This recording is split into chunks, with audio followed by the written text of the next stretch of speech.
endless silence. It was the third year of World War I. The relentless sound of bombs, screams, and the harsh rhythm of machine guns had deafened the ears for days.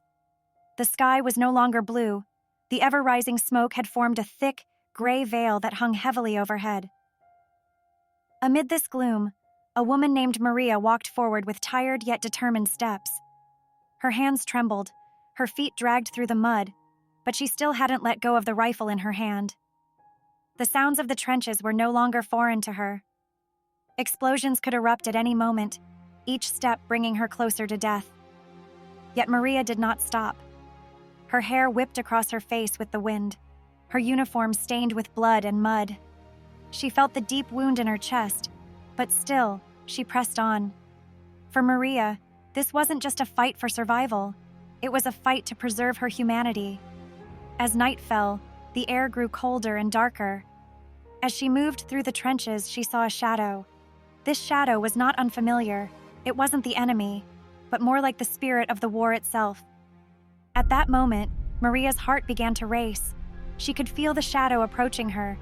She glanced around but saw no one. It was as if the war had transformed into a monster, stalking her. In that instant, she felt warmth on her shoulder, the warmth of blood. The wound in her chest had opened up, and she pressed her left hand against it. But the blood wouldn't stop flowing. Maria collapsed to the ground, her legs too weak to carry her any further. As she lay there, she still clutched her rifle, refusing to let it go. The enemy was close, perhaps just a step away. Her heart pounded with fear. At any moment, someone could come and end her life. But the moment she was expecting didn't happen. Suddenly, everything went quiet. The explosions stopped, the screams ceased. It was as if the world had held its breath for a brief second. Maria's ears rang, but the weight of the silence brought even more pain to her heart. She removed her hand from her wound and lifted her head, looking around. There was no one left. No enemies, no allies. The war was over. Maria was on the verge of passing out from blood loss, but she struggled to her feet. She walked slowly, the rifle in her hand now meaningless.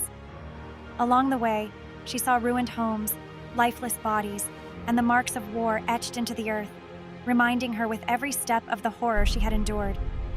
But those moments were now behind her. The war had left only loneliness and silence in its wake. As she continued walking, she climbed a small hill.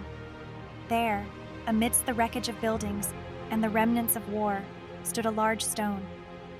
Maria sat down on that stone.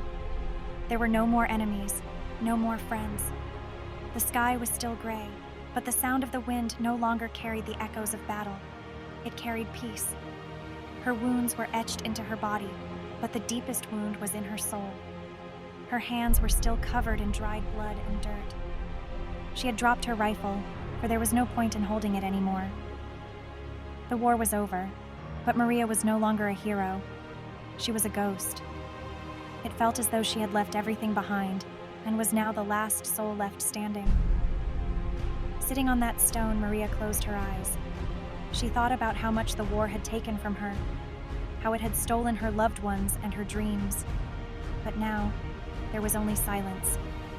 This silence was the war's final terror, for the last thing a person could lose was themselves, left alone in this endless void. Maria sat quietly. The only truth left in the end was the silence around her and the shadows of her past.